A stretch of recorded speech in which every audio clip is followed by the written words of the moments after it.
Hello दोस्तों, मैं हूं देवांश। एक नई वीडियो में आप सभी का बहुत बहुत स्वागत है। दोस्तों, आप में से काफ़ी सारे लोग ऑप्शन ट्रेडिंग करते हैं एंड ऑप्शन ट्रेडिंग में एक सबसे बड़ी दिक्कत ये आती है कि बड़े टारगेट्स तक का वेट करना।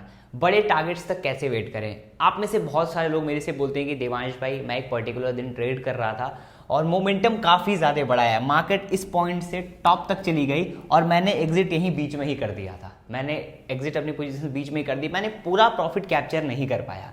तो पूरे प्रॉफिट तक कैसे वेट करें? क्या तरीका है जो एकदम एंड में जाके एग्जिट करे?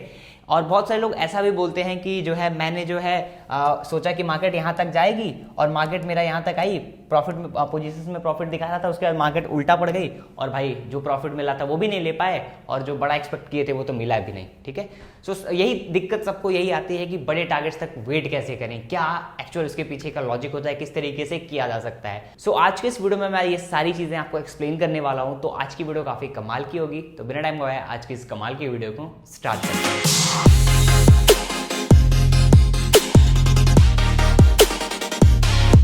तो दोस्तों, अभी जो है मैं आपको बताता हूं आप बड़े टारगेट्स तक के लिए कैसे वेट कर सकते हो, क्या पूरा प्रोसेस रहता है, क्या साइकोलॉजी, क्या माइंडसेट, सारी चीजें होती हैं।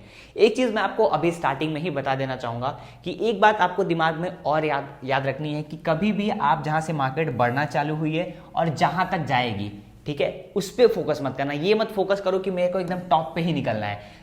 अगर आपको 80% एक्सपेक्टेड मिल रहा है कि आपने सोचा मेरा यहाँ तक का प्रॉफिट है और मार्केट यहाँ से बढ़ते बढ़ते यहाँ तक आई है, तो आपके लिए ये सफिशियंट है। कोई भी कितना भी बड़ा ट्रेडर हो कभी भी टॉप पे नहीं एग्जिट करता है। ठीक है, 70 to 80% प्रॉफिट मिल रहा है तो that is very much sufficient, बहुत ज़्यादा है। ठीक है ना। अब एक चीज मैं आपको और समझाता हूँ। देखो, मोस्ट ऑफ द लोग जो है ना यहाँ पे ऑप्शन बाइंग करते हैं। ठीक है, बहुत सारे लोग ऑप्शन बाइंग करते हैं। तो अगर आप ऑप्शन बाइंग किए, लेट सपोज मैंने जो है इस पर्टिकुलर एरिया पे एक ऑप्शन को खरीदा और मैं क्या एक्सपेक्ट कर रहा हूं कि मार्केट जो है यहां तक आएगी, गैप फिल करके इस पर्टिकुलर एरिया तक आएगी और ये मेरा पर्टिकुलर एरिया टारगेट रहेगा। मार्केट यहां से बढ़ी, यहां तक आई, मेरे को एक अच्छा प्रॉफिट दिखने लगा। ठीक है, यहां पे एक मेरे को अच्छा प्रॉफिट दिखने लगा, डिसेंट सा, लेकिन मेरा टारगेट अभी भी इतना टारगेट मेरा बचा हुआ है, इतना जोन मेरा बचा हुआ है। तो मैं क्या करूंगा, अगर यहाँ पे प्रॉफिट बुक नहीं करूंगा ना, तो मार्केट जब यहाँ पे आएगी तो मेरे बाइंग प्राइस से भी नीचे आ जाएगी, क्योंकि ऑप्शन बाइंग में डीके होता है। डीके से क्या होगा कि आपने यहाँ पे लॉजिकली तो आपकी पोजीशंस प्रॉफिट में होनी चाहिए, क्योंकि आपने यहाँ खरीदा है, मार्केट तो यहाँ पे होवर कर रही है, लेकिन यहाँ पे आपका पोजीशन लॉस में आ जाएगा। क्यों? Because of DK. मार्केट बढ़ी, यहाँ पे अच्छा प्रॉफिट दिखाएगा, लेकिन धीरे धीरे मार्केट करके नीचे आ रही है, भैया आपका पोजीशन खत्म, आप लॉस में आना स्टार्ट हो जाओगे। तो ऑप्शन बाइंग में यही सबसे बड़ी दिक्कत रहती है। सब मोस्ट ऑफ द लोग ऑप्शन बाइंग करते हैं, इसलिए बड़े टारगेट्स नहीं मिल पाते हैं।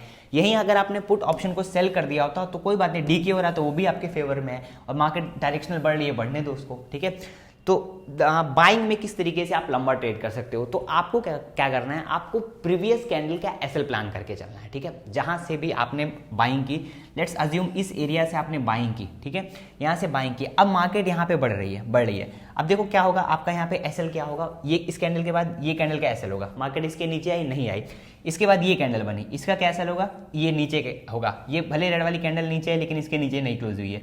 आप फिर उसके बाद से ये कैंडल आएगी, जब भी कैंडल एक प्रीवियस कैंडल की लो को तोड़ेगी, देन आपको एग्जिट कर देना है पोजीशन वहां पे।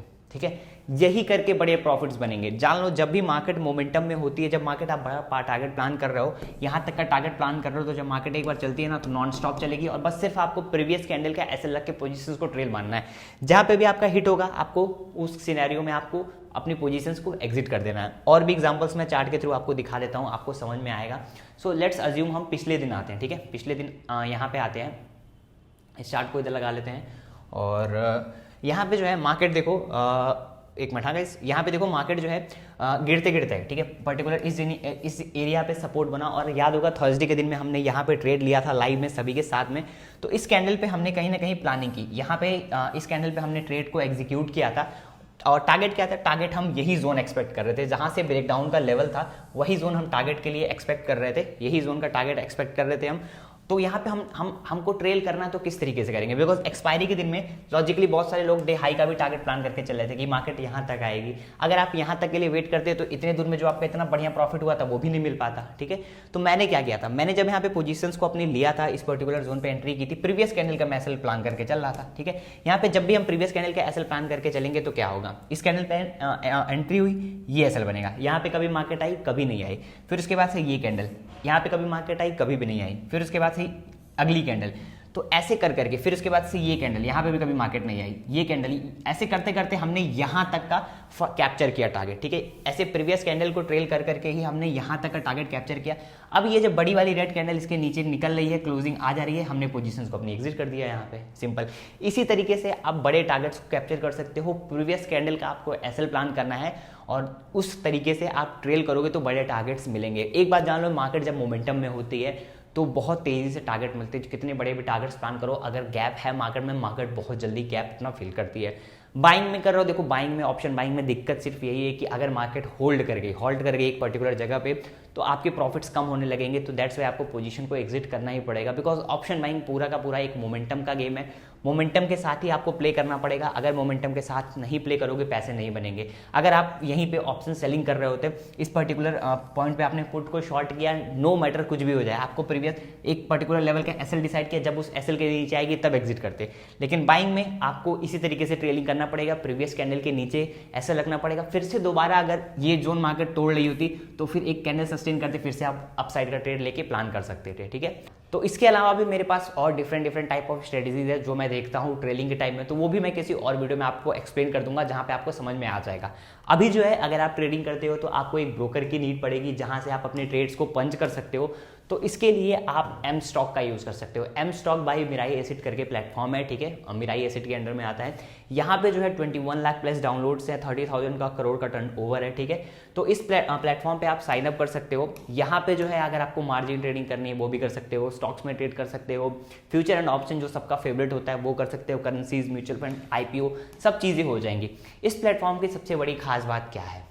सबसे बड़ी खास बात क्या है? इस प्लेटफॉर्म पे लगता है जीरो ब्रोकरेज, ठीक है, विथ नो हिडन चार्ज। जब भी आप और हम जब भी ट्रेड करते हैं 20 रुपए जो है बाइंग का जो है ब्रोकरेज लगता है, 20 रुपए सेलिंग का ब्रोकरेज लगता है। तो एक जो ट्रेडर है ना उसका ब्रोकरेज बहुत ज़्यादा जाता है। तो इस प्लेटफॉर्म पे कोई ब्रोकरेज नहीं लगता है, ठीक है, कोई ब्रोकरेज नहीं लगेगा। और सारी चीज़ें यहाँ पे देख सकते हो, इनकी वेब ऐप एंड फोन की ऐप, सारी चीज़ें यहाँ पे अवेलेबल है। एक बार आते हैं हम ब्रोकरेज कैलकुलेटर पे, एक बार ब्रोकरेज कैलकुलेट करके देखते हैं, ठीक है। तो फ्लैट जो है 20 रुपीज़ का पर जो है हम ब्रोकरेज देते हैं। नंबर ऑफ ऑर्डर्स कितना होता होगा?